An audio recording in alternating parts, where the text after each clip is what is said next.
Я приветствую вас, дорогие друзья, уважаемые гости и подписчики моего канала. Это прямой эфир, все вживую, все как вы видите и как вам всегда нравится. Американист Алексей Наумов на связи. Алексей, приветствую вас. Да, добрый день, дорогие друзья. Всем здравствуйте, всех рад видеть, хотя я вас, конечно, не вижу, но в душе я, что называется, с вами. Всех традиционно призову подписаться на мой телеграм-канал «Внешпол», который есть даже в государственном мессенджере Макс. Да, ну есть еще в государственном, не в государственном. В общем, ссылка в описании на Алексея Наумова в Спасибо. Телеграм. Он еще вроде как работает и, судя по всему, будет работать. Поговорим об этом немножечко, может быть, вскользь. Но главная тема нашей сегодняшней встречи – это, конечно же, Трамп и новые фортели вокруг Ормуза и вокруг переговоров. Вот, собственно, этому и посвящен сегодняшний опрос. Он звучит следующим образом. Как вы вообще относитесь к действиям Трампа? Не конкретно по Ирану, в принципе, как вот действует Трамп, да, вот максимально общая рамка, варианты.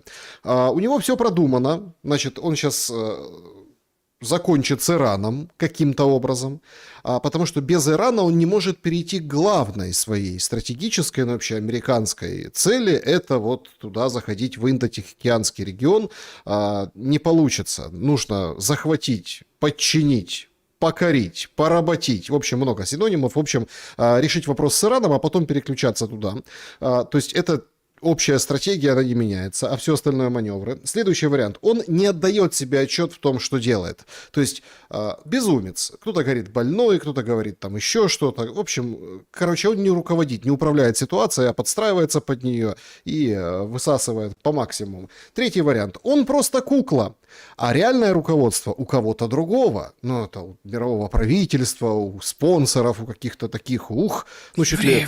Да, рептилоидов и анунаков, да, значит, и четвертый вариант, просто испанский стыд. Вот так я отношусь к действиям Трампа. То есть был такой замах на рубль, а как-то стыдно даже. Вроде не я это делаю, ну смотришь на Трампа, а стыдишься. В общем, такие 4 варианта, из них, пожалуйста, просьба выбрать.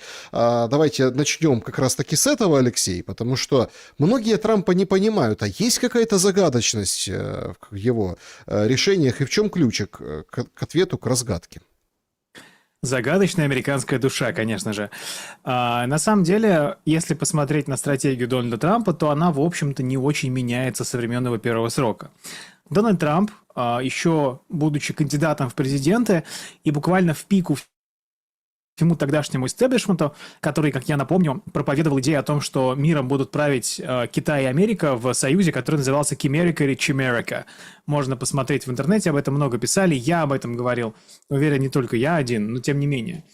И он довольно давно сказал, что, а вы знаете, вообще-то никакая Кимерика не сложится. Китай наш противник, Китай наш враг. С Китаем нужно бороться, Китай высасывает наши лучшие умы, Китай забирает наши технологии, никого об этом не спрашивая, и вообще Китай ведет там разведывательную деятельность и так далее. И, соответственно, задача Дональда Трампа переориентировать США на противостояние Китаю. Чтобы переориентировать США на противостояние Китаю, нужно как бы освободить США от обязанностей в других частях света.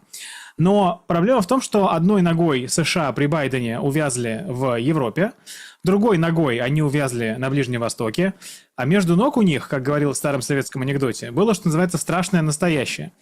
Дональд Трамп понял, что он не может на самом деле... А в чьих оно руках, это страшное настоящее, которое между ног?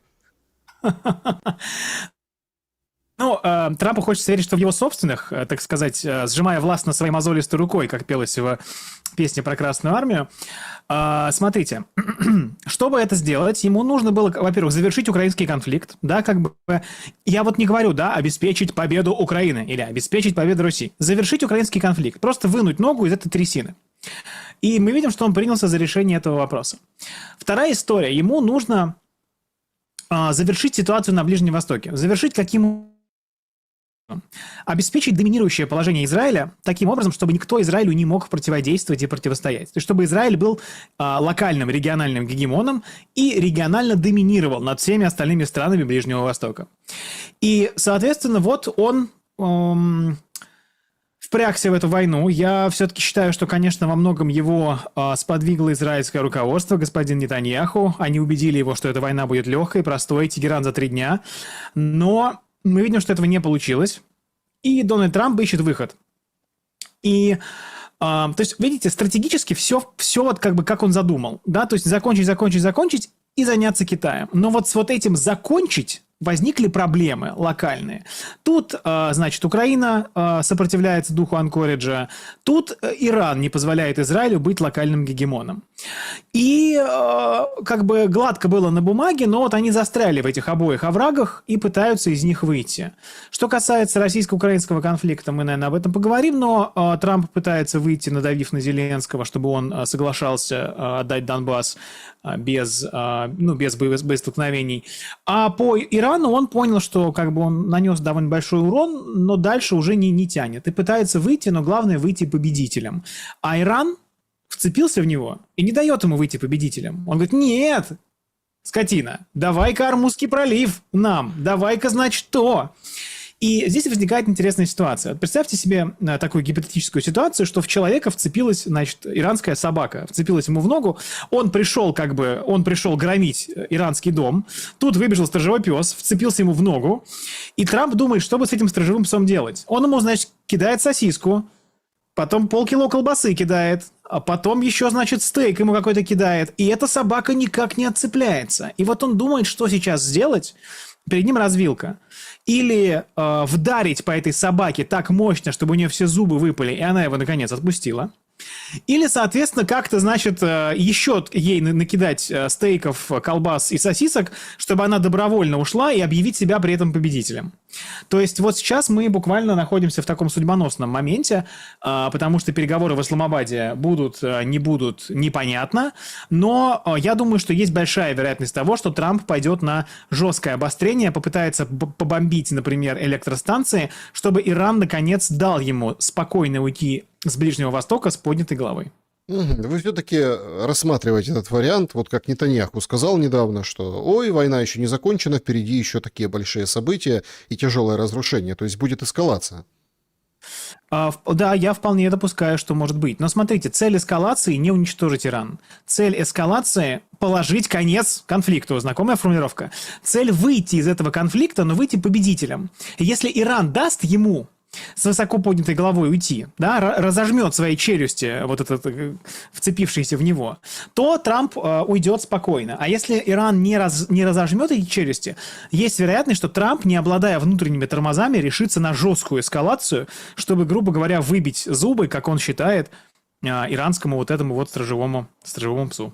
Ну, у Ирана, и давайте так, это если так метафора, конечно, в любом случае там режим субъектности у Ирана достаточно высок, но у него за плечами стоит Китай как раз-таки. Ну, он как бы стоит, знаете, это как говорят, что вот Китай стоит, значит, за плечами России, и поэтому Россия, значит, продолжает боевые действия более успешно, чем могла бы. Китаю приятно, что США завязли одной из ног в Ближнем Востоке.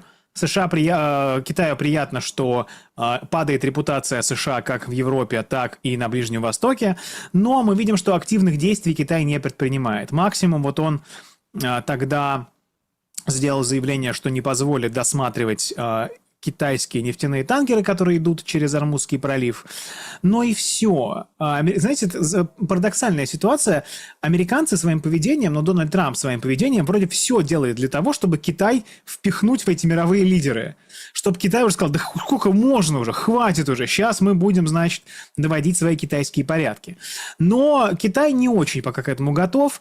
У меня есть несколько теорий на этот счет. Я не китаист, сразу говорю, я как бы свою профессиональную сферу знаю четко, но мы видим, что в последние месяцы, например, в китайской армии на высоком уровне идут довольно большие чистки, если вы хотите, или перестановки. Довольно большое количество генералов уволено, самых высокопоставленных, буквально там заместителей Си Цзиньпина.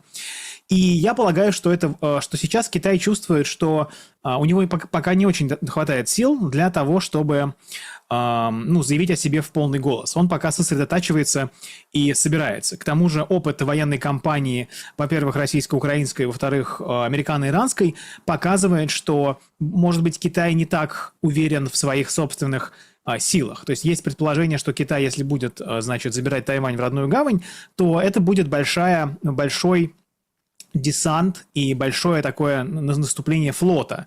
А мы видим, что с флотом довольно успешно можно бороться безэкипажными катерами, и, безусловно, американцы и британцы этим опытом делятся с тайваньцами.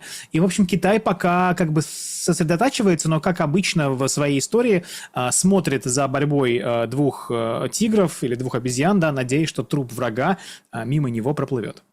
Алексей, есть еще один такой очень весомый игрок. Это непосредственно те богатейшие же, некогда прям, ну, я не знаю. Я вот сейчас, если так откатиться немножко назад, вот вы так говорите, там, одна нога, вторая нога. Ну, вот решает же вопрос, он год с Украиной, Украино-российский вопрос. Год. То есть это прям много, хотя должно было быть 24 часа, потом 100 дней, потом вот когда-нибудь, и, короче, все уже. Никто особенно... Хотя есть определенные дедлайны, мы о них позже поговорим. Я просто вспоминаю события годичной давности. Помните, как ему Катар самолет подарил? Самолет. 400 миллионов долларов, по-моему, это же вам не просто так. Это, как говорится, не хухры и не мухры. Это прям серьезные игроки. Сегодня Wall Street Journal пишет очень интересный материал о том, что они денег просят. Во-первых, как-то немножко разочарованы шейхи в наличии американских баз. То есть американские базы надо бы как бы попросить и свернуть. Это прямо указывает на то, что, ну, в общем, прощается с Америкой вот этот мир. А во-вторых, вопрос по нефтедоллару, который подрывает эта вся ситуация с блокировкой Ормузом, самим же Трампом в том числе, и, конечно же, их положение, то есть их шейховское положение. Они влияют на Трампа или не влияют? Потому что заговорили о том, что чуть ли там не бунт шейхский возник, и они пытаются, ну, раз Биби получается влиять, то они тоже как-то включают свои лоббистские машины, прямые и косвенные заявления. Послушает ли Трамп шейхов? Или, ну, они как-то фоново ему как-то звучат и, в принципе, по барабану? Я думаю, что на самом деле у шейхов нету больших альтернатив. Нету другого государства, которое могло бы выступить гарантом безопасности для региона. То есть мы не можем себе представить, чтобы Китай пришел, или Россия пришла, или Индия, или Бразилия и сказала: мы теперь поставим свои военные базы, и мы теперь будем обеспечивать вашу безопасность. То есть таких вот провайдеров глобальной безопасности пока, честно говоря, не находится. У России была идея вот этого общего пространства безопасности на Ближнем Востоке. И я думаю, что в будущем у этой идеи может быть перспектива, потому что в целом, я думаю, один из выводов, к которому арабские монархии Персидского залива пришли, состоит в том, что Иран, в общем-то, никуда не денется. То есть Иран оказался более прочно стоящим на своих ногах, чем им казалось раньше. То есть был соблазн, да, когда были протесты в Иране, сказать, что достаточно подтолкнуть этого колосса, и он тогда упадет. Но мы видим, что, похоже, сейчас ситуация не складывается таким образом. И более того, вполне возможно, что Исламская Республика по итогам этой войны с США в том или ином виде закрепит контроль над Ормузским проливом, что обеспечит ей большее влияние международная, чем она имела раньше, потому что через Ормузский пролив проходит до 20% всей мировой нефти, и если до войны Иран контролировал 4% рынка нефти своей, потому что это его нефть была, а сейчас он будет контролировать 20%, и это, в общем-то, довольно примечательно. Поэтому я думаю, что Трамп не будет обращать внимание на шейхов, побухтят и успокоятся, подумает он. В каком-то смысле это так. В краткосрочной перспективе им действительно не на кого положиться и переориентировать свои интересы безопасности. Но, понимаете, долгосрочно мы живем, конечно, в эпоху такого трансформации однополярного мира. То есть, ну, очевидно, другие игроки становятся сильнее. Турция, Бразилия, Индия, Россия, Китай они становятся сильнее. Ну, как бы это объективный процесс. И Трамп его, кстати, ускорил. То есть Трамп вот этим своим беспардонным поведением, вот этим своим абсолютно развязным международным курсом, он буквально ускоряет вот этот процесс краха американского гегемона. Не нужно думать, что там все развалится, США, значит, распадутся на две части. Это все глупости, ерунда. Никто не распадется. США будут одной из величайших стран современности. В этом нет ничего страшного. Ну, так вышло. Вот, поэтому да. Но я думаю, что в краткосрочной перспективе Трамп скажет: вы знаете, Нетаньяху можно, а вам нельзя. Потому что, так сказать, что позволено Юпитеру, не позволено быку. Алексей, у Трампа проблемы внутри. NBC News публикует рейтинг, там большая выборка, 32 тысячи человек. Это для Америки серьезное исследование. 68% американцев негативно оценивают военную операцию против Ирана. 2/3 населения экономический блок не одобряют, особенно торговые войны, вот эти пошлины. Там же... Смотрите, многое же немножко прикрывает вот эта война, да немного, а все фактически прикрывает. Все говорят только об Ормузе, но есть же там, например, тарифная политика, тоже ведь интересная история.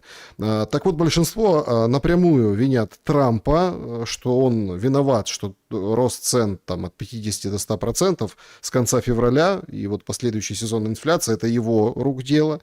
Ну и понятное дело, там, скажем так, вроде как добыча нефти достигла пика, это 14 баррелей в сутки, но люди особенно этого не чувствуют. Причем рейтинг Трампа 37%, достаточно достоверный сигнал. Ну, то есть вот такая поддержка у него. Скажите, насколько внутри у Трампа опасно? Ну вот, с точки зрения импичмента, с точки зрения козней врагов. Ну, когда вот ближайший сосед, например, Карни сегодня выходит и говорит: слушайте, столько лет мы вот плечом к плечу экономическим, да, были с Америкой, но пора подумать, как без них. И тут как бы вот те приехали, знаете, Канада собирается, уже планирует строить экономические свои взаимодействия и будущее без США. Ну так, на секундочку, если условно там год назад у всех волосы дыбом стали, как так, в плане Канады. Насколько ему небезопасно у себя там в своем полушарии и у себя, как говорится, в его американском болотце?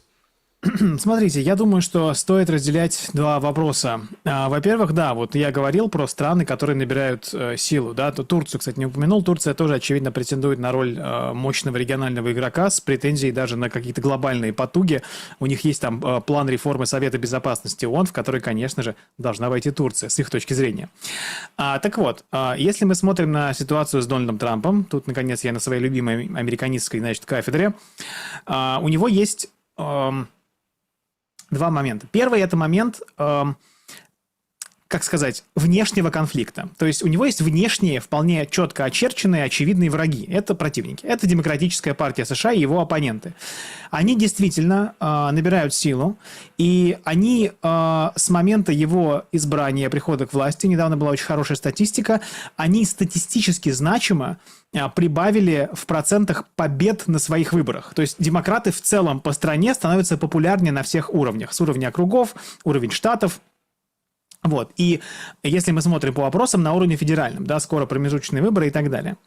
Это что касается его перспектив в открытом бою с его противниками.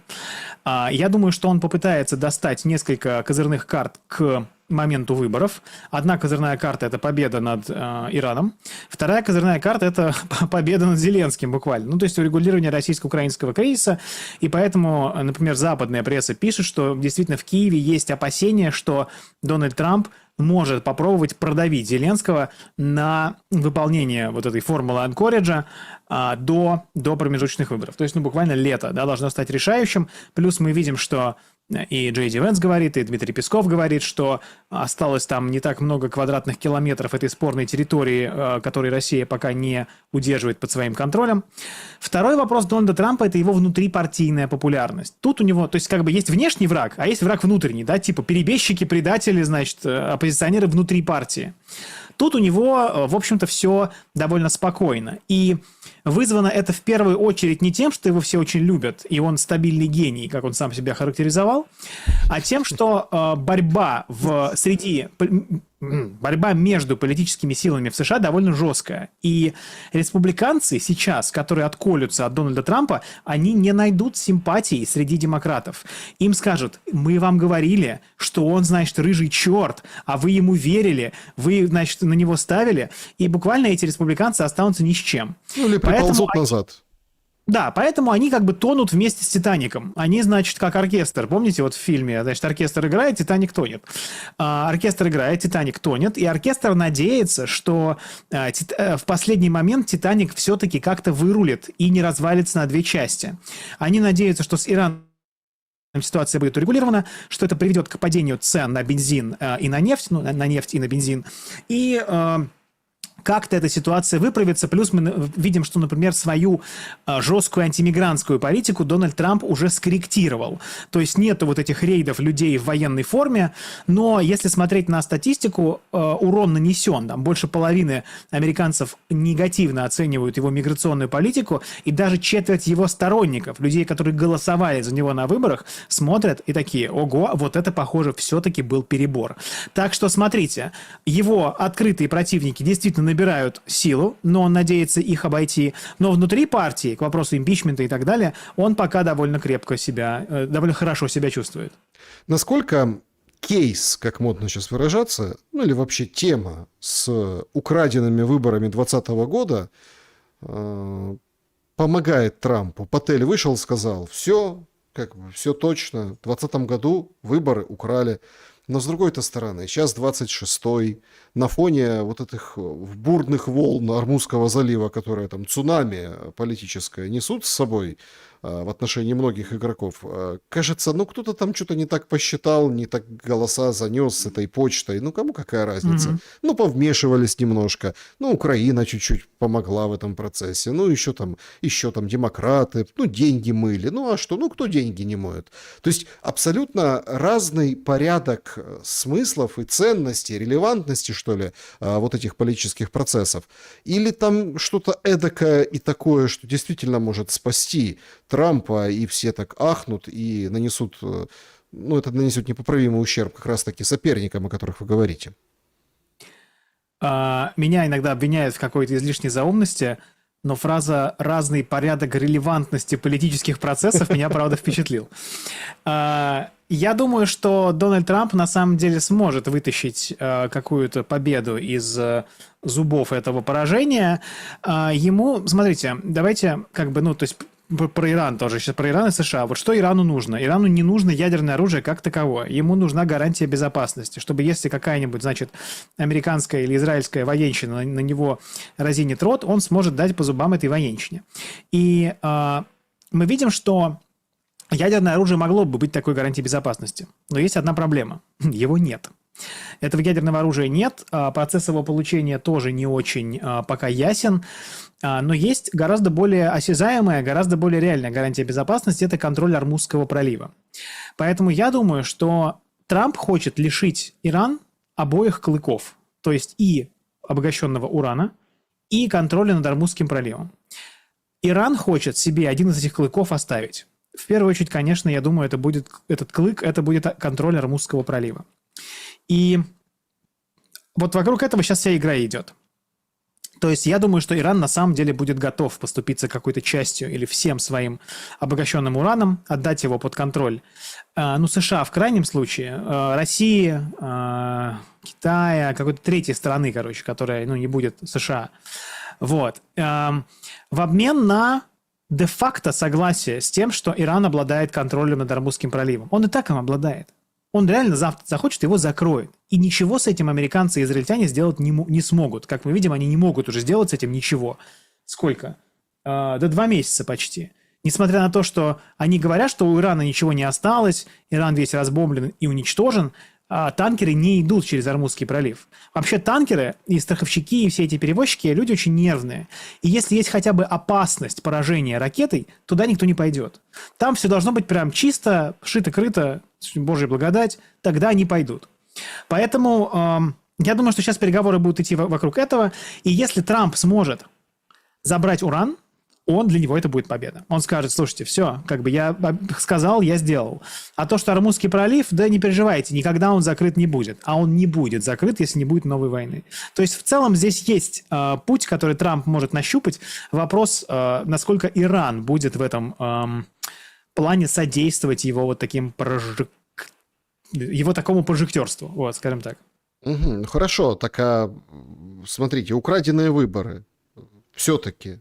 Ну, то Так, есть, там говорят, Патель, который... Ну, это типа тема Пателя, чтобы его не уволили. Он же да. крошит и гонит от себя всех направо и налево. Имеется в виду Трамп из той команды, которая была, условно, у него год назад и казалась, Dream Team, команда мечты.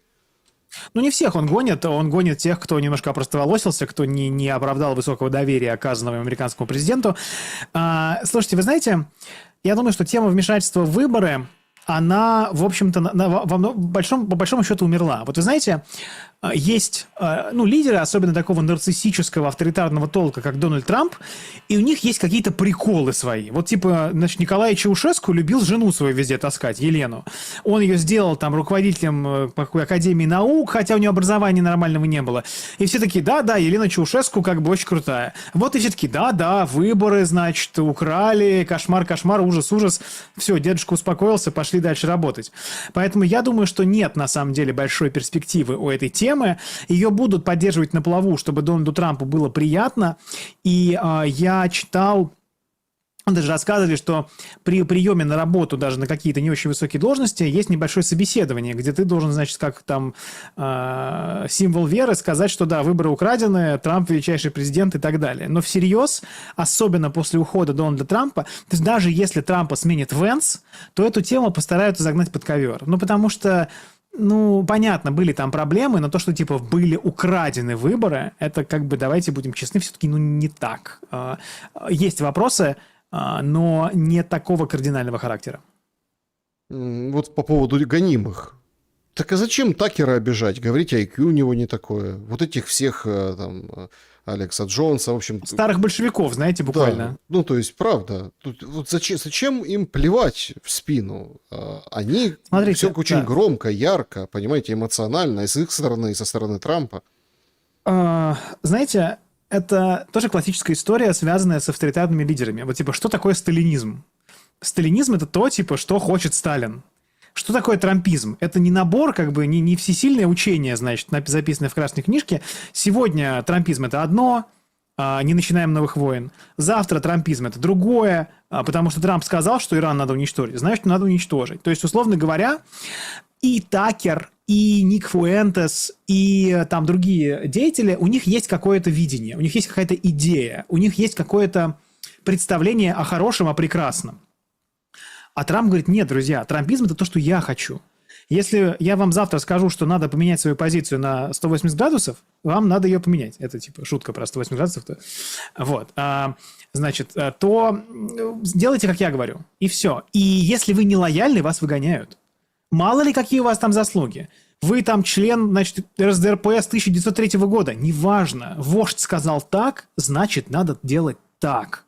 И поэтому это классический пример такого авторитарного лидера, который ценит, конечно, лояльность больше, чем какие-либо искренние убеждения. Это, вождь, это вождистская история абсолютно.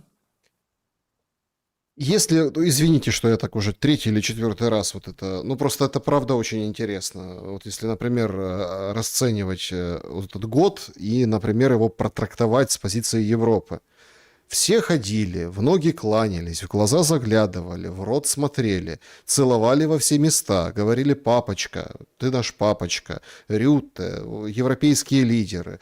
Приехали после встречи, да, вот к Трампу, сидели там у него почти как на паперти. На коленках. Да. То есть, да, вот смотрели на него, смотрели, каждое слово ловили. И проходит время, и сейчас мы видим, конкретное сопротивление Трампу от той же Европы, которая вчера еще, вот Мелани, например, да, это же подружка была. Смотрите, поссорились из-за льва, Папы Римского.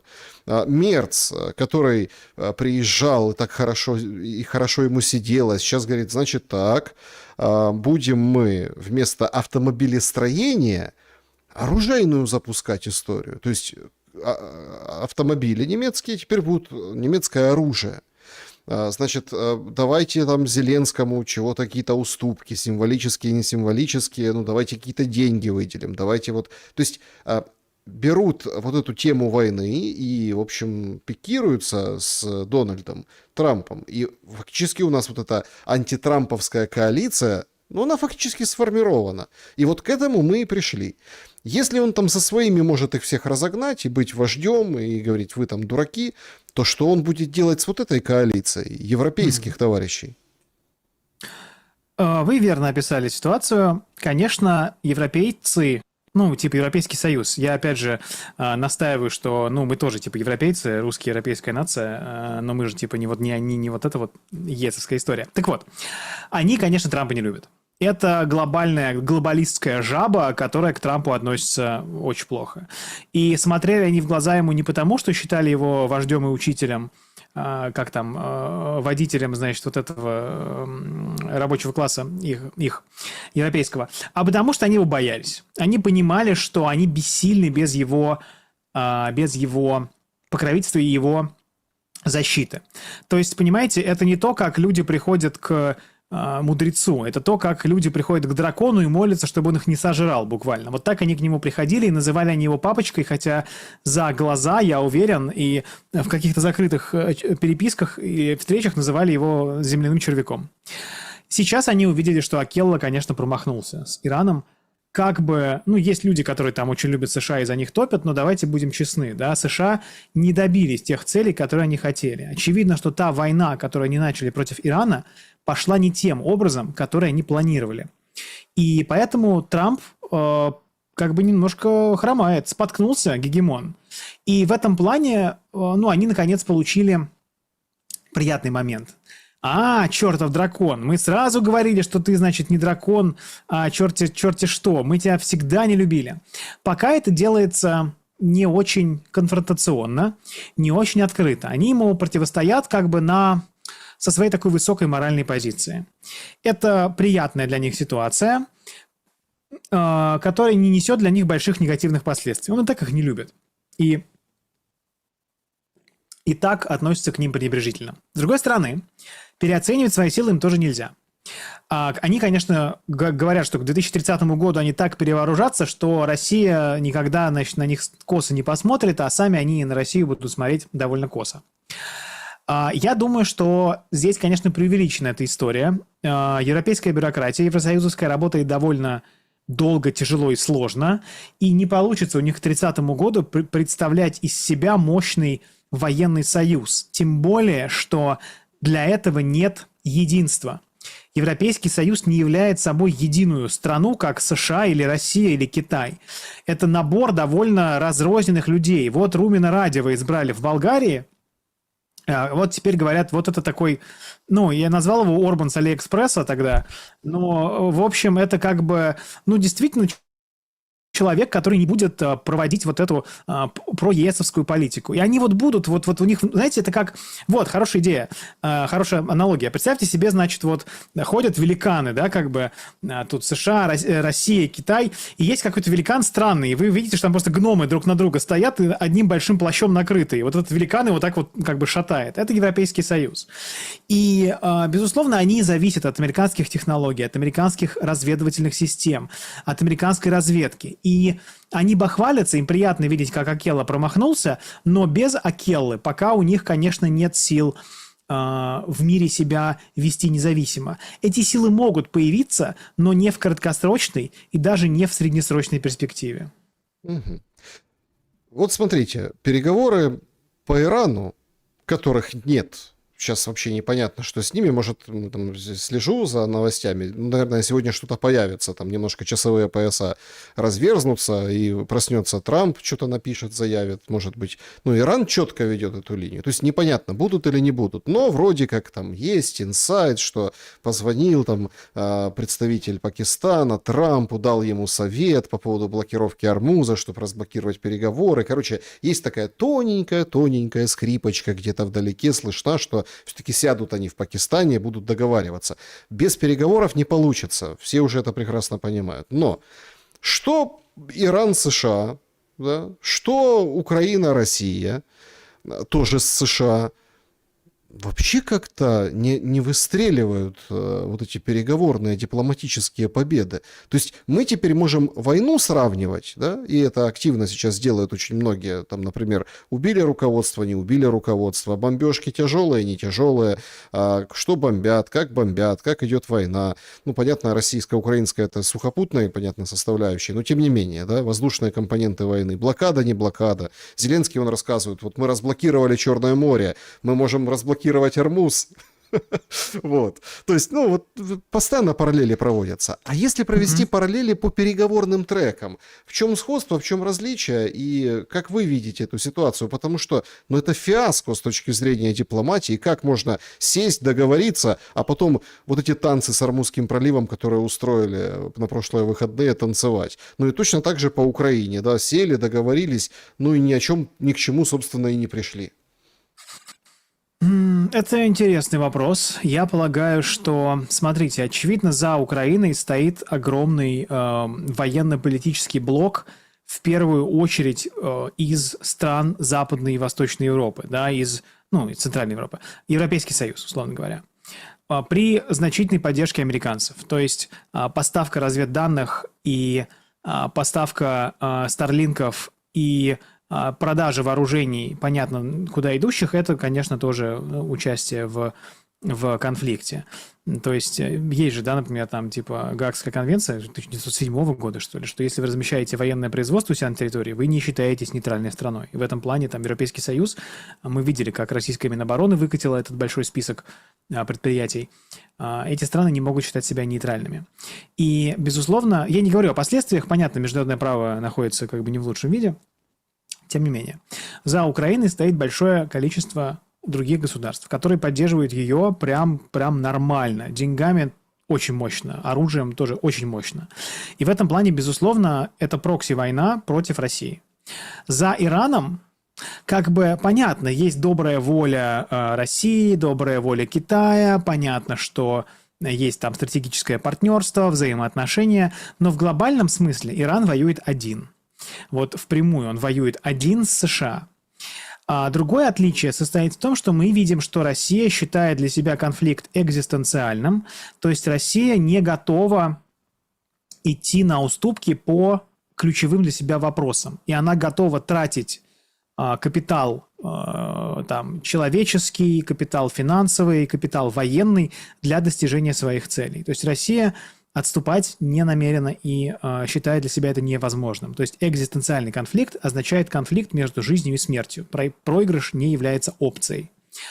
Война США против Ирана отличается от этой ситуации довольно мощно. Да, это, конечно, конфликт крупной ядерной державы с мелкой, ну, не средней, да, не полуядерной державой, не ядерной, давайте будем честны, державой.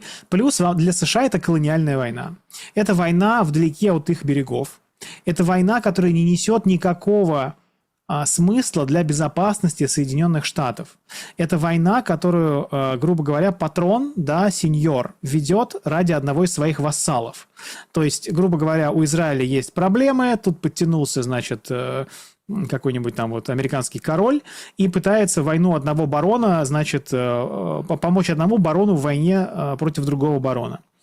Поэтому у США гораздо меньше есть возможности тратить вот эти капиталы, военный, финансовый, тем более человеческий.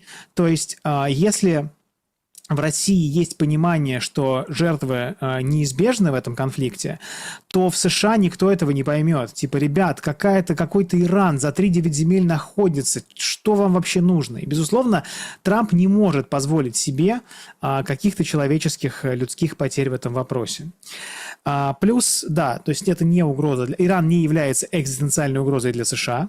Россия полагает, что Украина является, Украина при вот поддержке Запада и будучи прокси, да, будучи посредником Запада, является экзистенциальной угрозой для США. Россия не может позволить себе отступить по ряду внешних и внутриполитических причин. США могут позволить себе отступить. Все, что их удерживает, это эго Дональда Трампа. Ему надо выглядеть глобальным супер-бабуином, который всех заборол, и поэтому он как бы не идет на попятный. Так что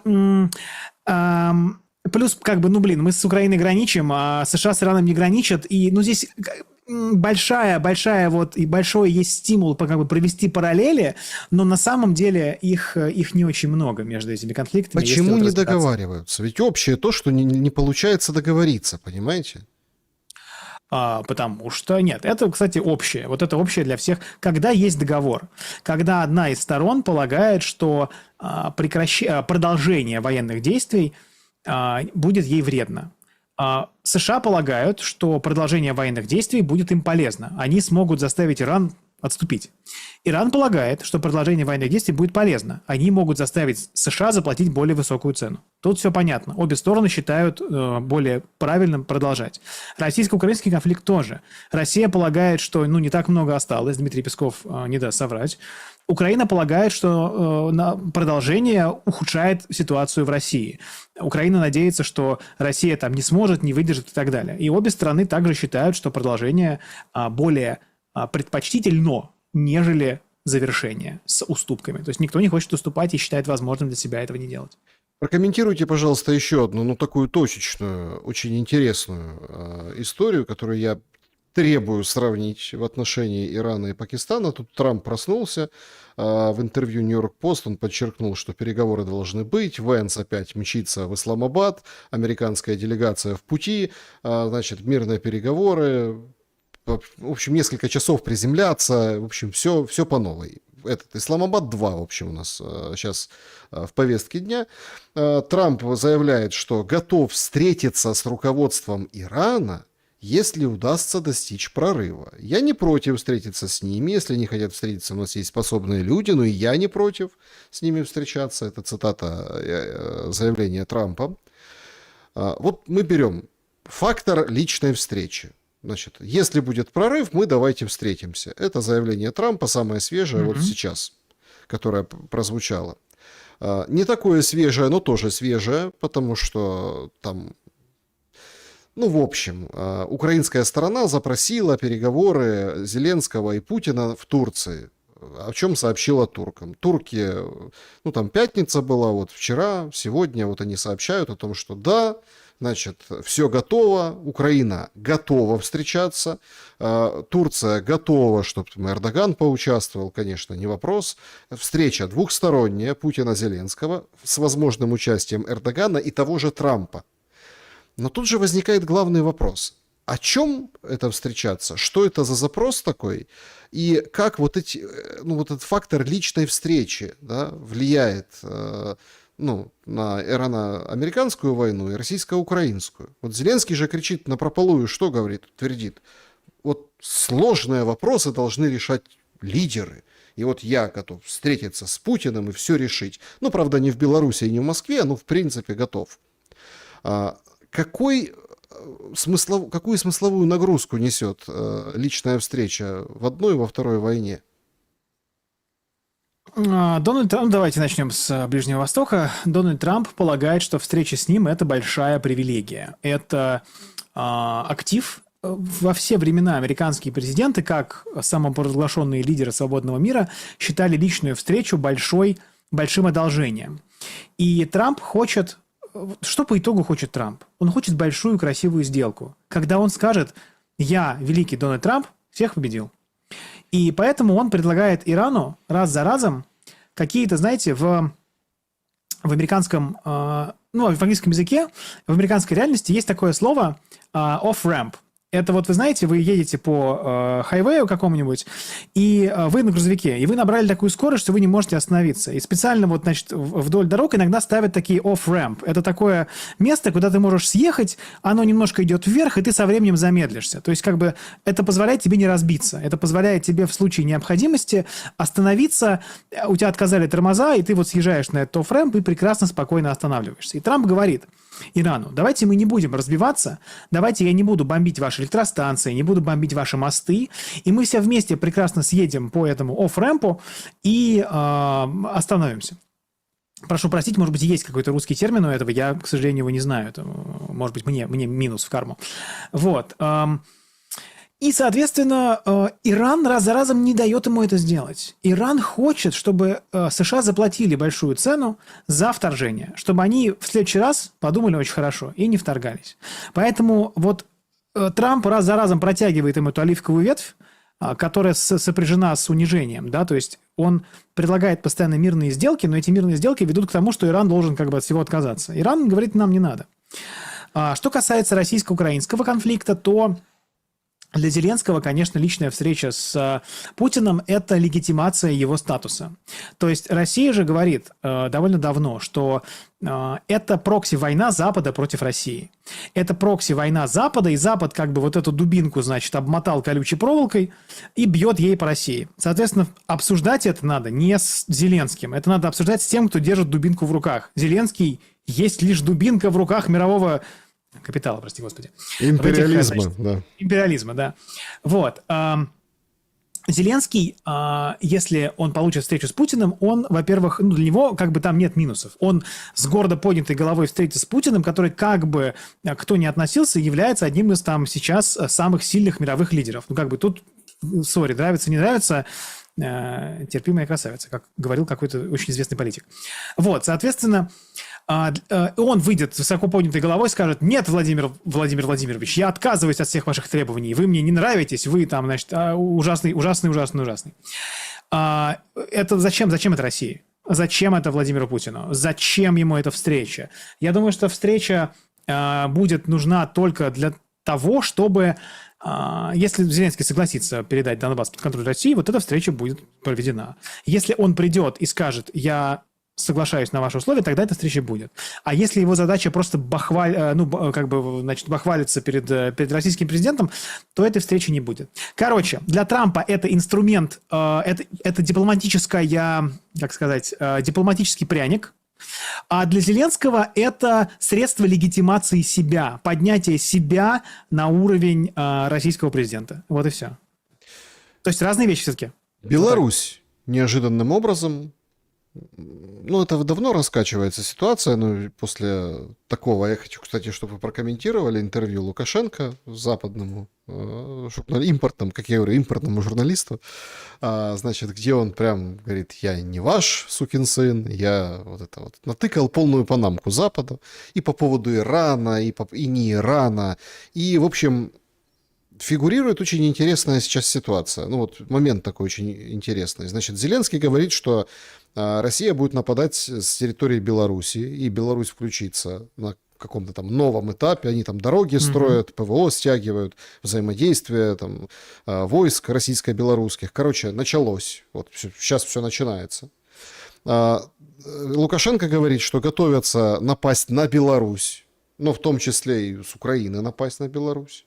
Поэтому... Откуда готовится нападение? Это самый важный вопрос. Ну, всегда, то есть, это вот просто сейчас на фоне Прибалтики ударов через их воздушное пространство или с их территории непонятно играет абсолютно новыми красками эта история. И тут мы подходим к очень интересному моменту. Я всем своим зрителям говорю постоянно, что есть определенные дедлайны, которые никто не отменял. Это конец мая. Ну, понятно, там начало июня, там у Трампа праздники, у Америки праздник, 250 лет Америки, и к этому моменту должно быть принято какое-то решение. И воевать или замеряться, Донбасс отдавать под каким там соусом, это уже детали. Все будут выставлять это как свою победу, понятно, войну все завершили, возьмемся за руки и скажем: а то похабный мир, не похабный, разберемся потом. Так вот, если сейчас будет принято решение воевать, то вполне себе могут включить карту Беларуси, причем как со стороны России, так и со стороны Украины. Со стороны Украины в чем выгода? Мало выгод, линия фронта расширяется, резервов не так много, их надо, ну, в общем, Украине это беда большая, Украине это невыгодно, но тем не менее можно попросить денег, можно попросить контингенты, можно еще больше попросить и, в общем-то, дадут, да? С точки зрения России, ну, простите, только ленивые сейчас в российском сегменте интернета, я думаю, вы тоже как бы видите, не рассуждают о том, а что ж мы так вошкаемся, что ж мы так волынку тянем с этой войной, почему там не отрезать условно логистику через Волынскую область, там, зайти с Белоруссии, почему не напасть, еще раз пойти на Киев, почему не перерезать, перебить мосты, где там Одесса, где, ну, то есть много сейчас этих разговоров.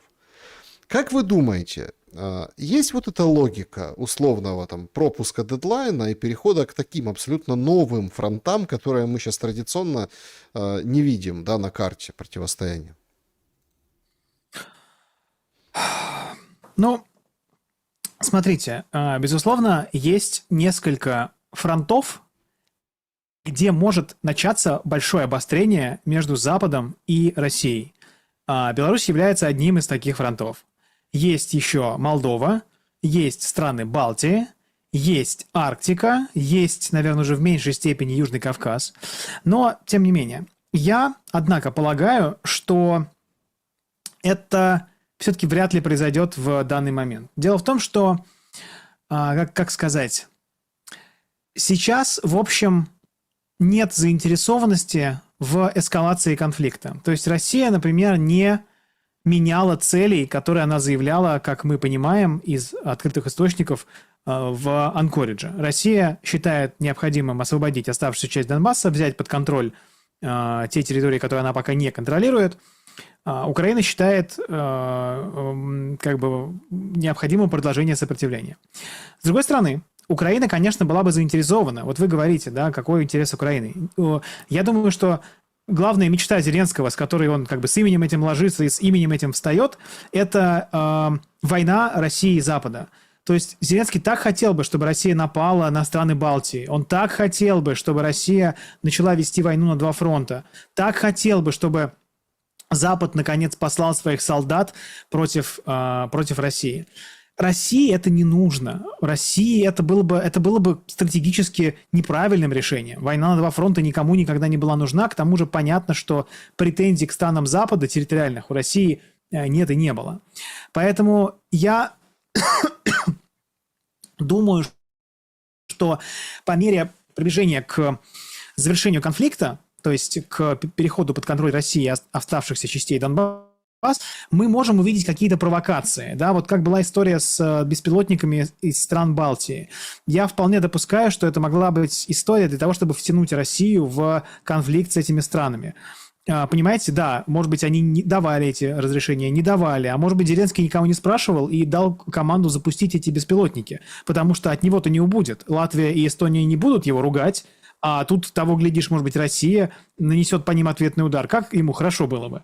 Поэтому я думаю, что по мере приближения возможной провокации, но, честно говоря, я не вижу сейчас потенциала для того, чтобы конфликт перерос в более, ну, как бы расширился, что называется, на несколько таких театров военных действий. Я думаю, что все-таки стороны удержатся в...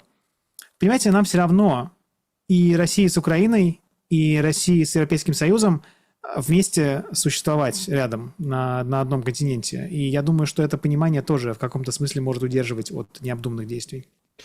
Ну, опять-таки, да, Зеленский сегодня опять плеснул масло в этот огонь разгорающегося недовольства в России. Говорит, вот они блокируют соцсети, чтобы мобилизацию у себя объявить. Ну, то есть такое ощущение, что он прям просит, чтобы объявилась какая-то частичная или полная, ну, какая-то мобилизация в Российской Федерации.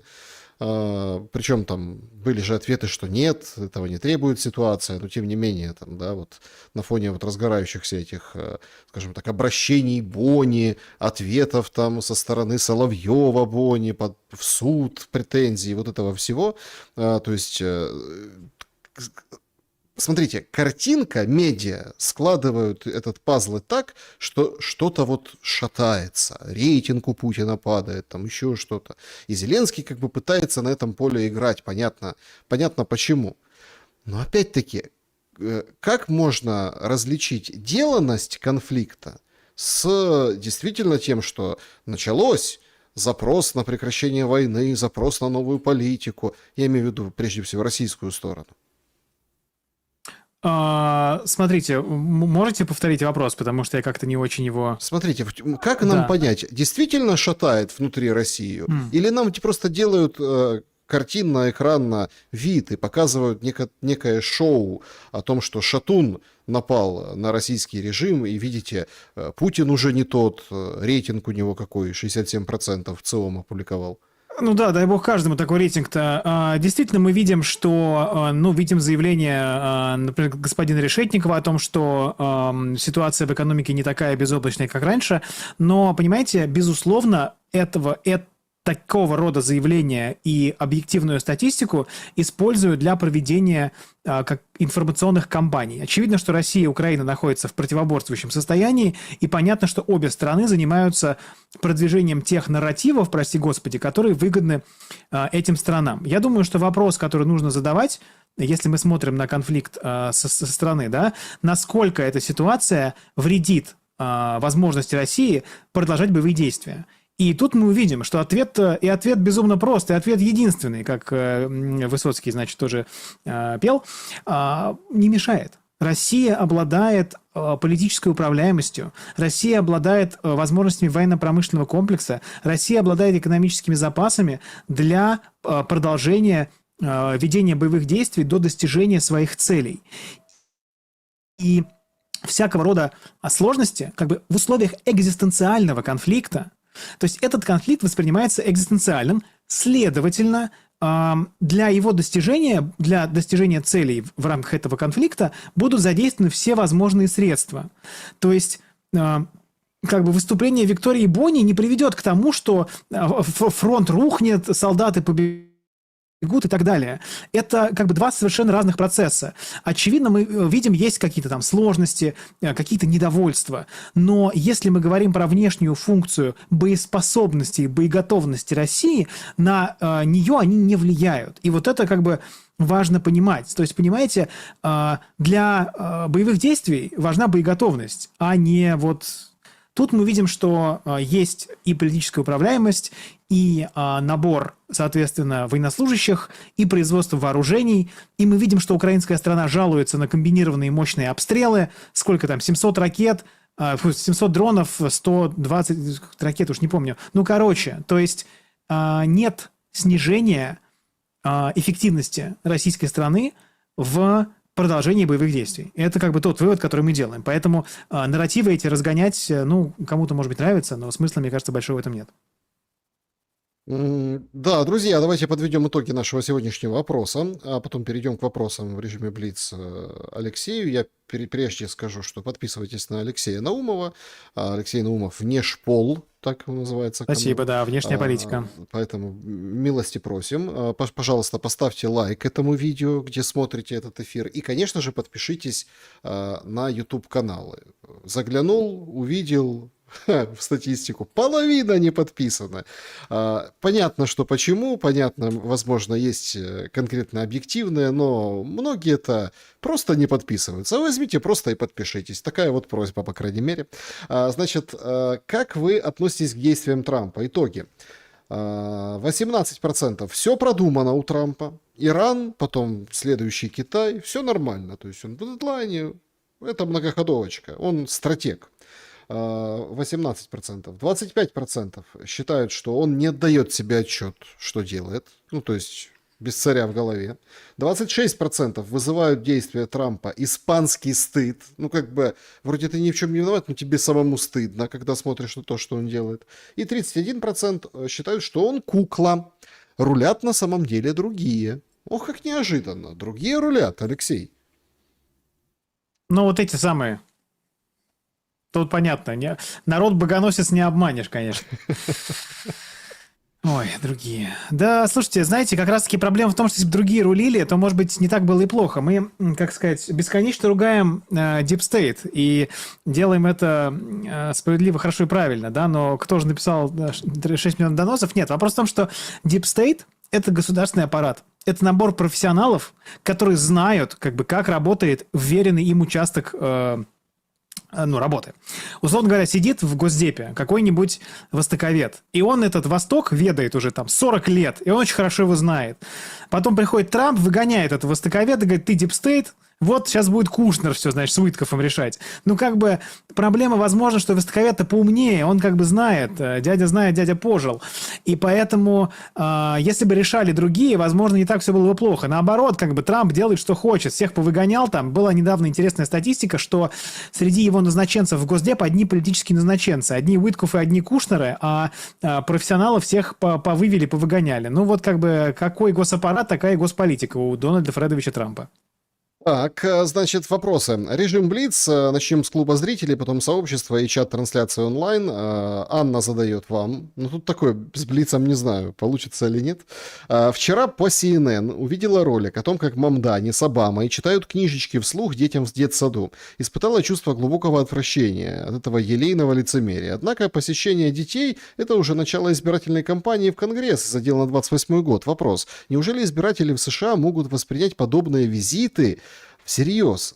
Комментарии американцев к видео просто удручают. И еще, как оцениваете шансы сенатора-демократа Оссофа к выборам 28-го? Он на выборы в Сенат получил серьезные 14 миллионов долларов. Значит, истеблишмент его заметил. Но выдвинет ли его партия на праймерис? Вот такие два вопроса. Смотрите, я думаю, что... давайте про Ософа скажу. Я честно скажу, что как бы большинство людей не знает, кто это, и прям не очень интересно.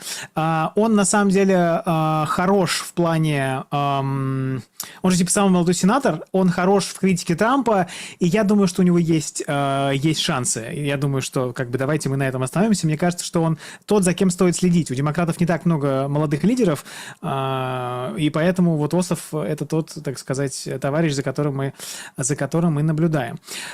Второй вопрос, вернее, первый. Американцы — люди в политическом смысле очень многие довольно наивные. Понимаете, мы в постсоветском пространстве вообще привыкли к политическим ритуалам относиться довольно цинично. Значит, там, кто там, Сталин девочку на руки поднял, Леонид Ильич Брежнев встречается с коллективом какого-нибудь, значит, там, танкоремонтного завода, и вот, значит, все его приветствуют и любят. И съезд какой-нибудь проходит, все, значит, партбилет показывают, голосуют, понятно. Это мы как бы привыкли, что это все какая-то постановка. В американской традиции такого нет. Там очень много вот этого искреннего, наивного, такого, знаете, вот заряда благолепной политики. Поэтому, да, я думаю, что многим американцам приятно, плюс Обама. Кто такой Обама? Это вот раньше было, типа, Обама, типа, как бы, change был, короче, был у него такой лозунг. Перемены, так сказать. Перемен требуют наши сердца, обамовские. Сейчас Обама — это всеобщий дедушка демократической партии. Это единственный политик сейчас, демократ, которого как бы любят. И вы знаете, очень смешно, есть несколько аккаунтов в соцсетях демократической партии, и они критикуют Трампа и выкладывают, значит, фотку президента другого и говорят: блин, а помните, был нормальный президент, помните, как было хорошо? И они не Байдена выкладывают, блин, а Обаму. Это прям очень смешно. То есть даже они Байдена списали, а Обама воспринимается как такой вот, значит, патриарх демократической партии. И поэтому, да, в американской политике очень много вот этого: давайте изберем нашего чувака, и все будет хорошо. И поэтому, да, действительно, многие верят этим историям. Ну, посмотрим, обманутся ли. Цинизм тоже нарастает в американской политике. Это мы уже с вами тертые калачи постсоветские. Да, постсоветские калачи. Хорошо сказано. Петр задает вопрос из сообщества. Алексей, последние теракты со стрельбой в городах Украины — это чайник начинает закипать или уже кипит, свистит и пускает пар? Это немного начинает закипать чайник. Он пока не свистит, пар не пускает. Я несколько раз, я не помню, Александр, по-моему, мы с вами тоже этот момент как-то касались. Помните, что в Третьем Рейхе в мае 1945 года женщинам выдавали молоко, женщинам, которые малых детей растят. То есть государственный аппарат работает хорошо. Мы видим, что пока по улицам ездит ЦКшный автобус, люди находятся под как бы, они видят, вот она, власть едет, вот едет, значит, режим. И поэтому эти проявления будут локальными. Мы не видим, чтобы эти проявления могли трансформироваться в какой-то запрос на политические требования, что особенно сложно в условиях войны, в условиях концентрации власти в руках господина Зеленского и его приближенных. Поэтому это редкие всполохи закипающей воды. Но не всякая закипающая вода срывает крышку. Чтобы крышку сорвало, должен быть человек или группа людей, партия, которая способна организовать и превратить вот это недовольство в запрос на какие-то перемены. Но сейчас, понимаете, проблема в том, что у Зеленского будет карт-бланш на подавление любых такого рода проектов. Он просто будет объявлять их пророссийскими, а Европейский Союз будет ему рукоплескать. Поэтому это, конечно, свидетельство недовольства, но пока я бы не прогнозировал, в общем-то, к сожалению, или к счастью, не знаю, какую позицию вы занимаете, моя позиция понятна, перерастание это в какое-то изменение политическое. Вот. Ну, смотрите, тут же тоже момент главный. ТЦК, там полицейские крутят вместе с ТЦКшниками. Но когда реально пришла угроза, и чувак, Голосеевский стрелок, ходит и стреляет, они убегают. И там полетела голова начальника патрульной полиции, над этими полицейскими суды идут, служебное расследование. То есть это же абсолютно демонстрация, хилости системы. То есть безоружного какого-нибудь там, да, вот они всем скопом могут тянуть в бус. А вот когда реально нужно защитить страну, и ты как бы не отрабатываешь, полицейский, давайте честно, не отрабатываешь, почему ты тут в тылу, а не на фронте. Ты и в тылу ничего не можешь сделать, а это серьезный удар по репутации системы. Ну, видите, локальный полицейский не смог противодействовать локальному акту насилия, да, преступного насилия, как я понимаю, там как бы никакого не было, это просто была бытовуха, да, в каком-то смысле. То есть мы какой вывод из этого делаем? Что группа вооруженных людей, объединенная и обладающая какой-то политической целью, могла бы, партия нового типа буквально, могла бы чего-то достичь. Но, безусловно, силовые органы Украины будут работать, чтобы этого не произошло. И как раз-таки, знаете, вот какого-нибудь алкаша или какого-нибудь одинокого стрелка они остановить потом в итоге смогут, не смогут, там разбегутся, какой-нибудь полицейский там убежит, а как раз-таки вот организованную оппозицию, которая хотела бы положить конец вооруженному конфликту, согласиться там на какие-то уступки и уже закончить это все, вот с этим они справляться будут прекрасно, это их основная задача. Так, вот такой вопрос. Лина Востроилова. Украина прокси, уже никто не спорит. А чья прокси Европа? Транснациональных элит? Прокси Европа. Ну, смотрите, как бы традиционно Европейский Союз это прокси США, да, изначально так было. Но мы видим, что у них большой раскол по вопросу ценностей. То есть, что продвигает Трамп, такой вот жесткий, авторитарный, националистический подход. И Европа, которая про глобализм, про общие правила, про общую торговлю и так далее. И мы видим, что как бы собираются, значит, бароны и смотрят на своего там как герцога или... нет, в смысле, там другая. И смотрят, что король-то довольно безумный, и непонятно, как бы у короля сильная стража, у короля гвардия, у короля все есть, но как-то мы с ним не согласны. И зреет запрос на самостоятельность. И мы видим, как есть борьба за лидерство вот этого антитрамповского интернационала. Это и Санчес испанский, это и, Мерц вряд ли, но Стармер тоже, Макрон. Например, Макрон, да, при нем Франция в целом обладает, например, возможностью производить свои самолеты боевые, у нее с военной промышленностью все не так уж и плохо. Зеленский пытается тоже к этому как-то подвязаться. Так что Европа, Европейский Союз остаются вассалом США, но это вассал по неволе сейчас. Это закованный в кандалы пока такой вот американский ставленник. Но запрос на независимость у него уже созрел. Сможет ли он сломать эти цепи? Ну, посмотрим. Алена задает вопрос. В США в свое время, как и в СССР, увлекались Евгеникой. Да? Евгеникой. Значит, увлекались, да. Лишали возможности размножаться больных, местное население, геев, в общем, исправляли породу людей, так это, в общем, трактовалось. В СССР была попытка внедрить ее, но Сталин тогда всех пересажал. Интересно, США помнит о дефарминге, евгенике и прочем? Или Сталин, восстановивший жизнь села, злодей, запретивший евгенику, диктатор, а США, значит, зайки? Это, между прочим, серьезный вопрос, подметила Алена, поэтому просит ответить серьезно. Окей, вау, это прям глубокий вопрос. Евгеника была не только в том, чтобы запрещать кому-то размножаться, но и буквально позитивно, то есть типа наоборот, поощрять там развитие каких-то, понятно, модификации, чтобы делать людей более там сильными, умными и так далее методами науки. Этот процесс, это начало 20 века, это разгул технологий, это уверенность в том, что технологии приведут мир вообще к новому какому-то буквально переизобретут человека, да, перестроят общество, перестроят мир. США эту историю, конечно, помнят. Сталин, злодей, не злодей, тут уже каждому решать, кто как считает. Мы видим, что сейчас эти идеи потихонечку возвращаются. Мы видим, как люди, как с помощью нейросетей люди хотят там все улучшить, как они хотят... Сейчас, знаете, есть запрет на так называемых дизайнерских детей. Его хотят ввести в Японии, что ли. То есть как раз запретить геномное редактирование детей.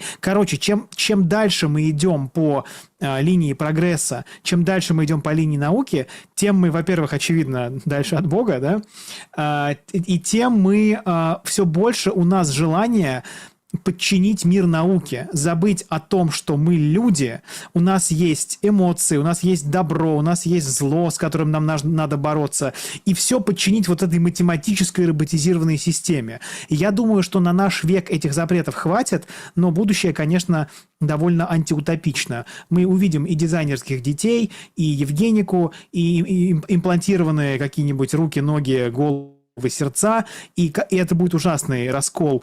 У богатых будут супер мозги 2018 ватт мощности, а бедные будут, значит, жить, умирать, как и всегда. Так что нет, я не технооптимист. Я очень люблю технологии, но я думаю, что мы в итоге придем к тому, что, как Маркс писал, все превращается в товар, все коммодифицируется.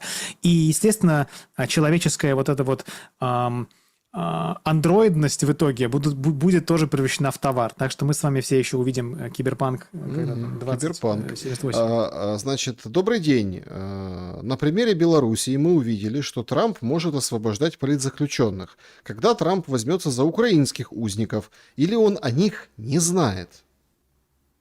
Смотрите, знаете, не так важно, что есть на самом деле, к сожалению, в нашем мире. Очень важно, как что представляется. Вот представляется в общей западной идеологии, что, значит, Лукашенко – это диктатор, у которого политзаключенные, а Зеленский – это, значит, лидер свободного мира, у которого российские агенты и террористы сидят в тюрьмах. Поэтому я думаю, что этот вопрос будет решен тогда, когда будет урегулирование между Россией и Украиной, и Россия этот вопрос потребует. То есть задача показать Трампу, да, переквалифицировать Украину из вот того, чем она не является, в то, чем она является больше. Да. Понятно, что есть политзаключенные, и это секрет Полишинеля. Сам он этого сделать не будет, потому что у него, зачем ему? Чего ему какие-то украинские политзаключенные? Своих проблем, что ли, не хватает? У него там аятоллы распоясались. Поэтому я думаю, что этот вопрос может быть решен только если на этот счет будет внешняя воля, в первую очередь, России. Если Россия потребует в рамках финального мирного урегулирования свободу украинским политзаключенным, или это будет какой-то обмен, в общем, то есть внешняя сила здесь нужна. Сам по себе он не прозреет. Угу. Чат-трансляции Александр спрашивает. Здравствуйте. Вопрос Алексею. Есть ли договоренность у демов и респов не раздувать историческое противостояние север-юг? Или уже все барьеры, запреты сломаны Трампом, Байденом? Спасибо. Слушайте, реально у нас какой-то американистский сегодня буквально эфир. Отдельный эфир по США сделать. Смотрите, вопрос гражданской войны в США, вопрос севера и юга, он эксплуатируется вполне давно американскими партиями. Не то, чтобы там республиканцы выступают за юг. Нет, юг связан с рабовладением, там тяжелое наследие, негров обижать тоже не хочется. И в целом я думаю, что нет договоренности, есть скорее понимание, что это не очень перспективная политическая тема. Значит, внутри республиканской партии есть политики, которые эксплуатируют образ памяти о Дикси, да, памяти о юге США. Но это подгруппа внутри республиканской партии таких совсем религиозных консерваторов, которая просто окучивает свой электорат. Демократы туда даже и не проникнут.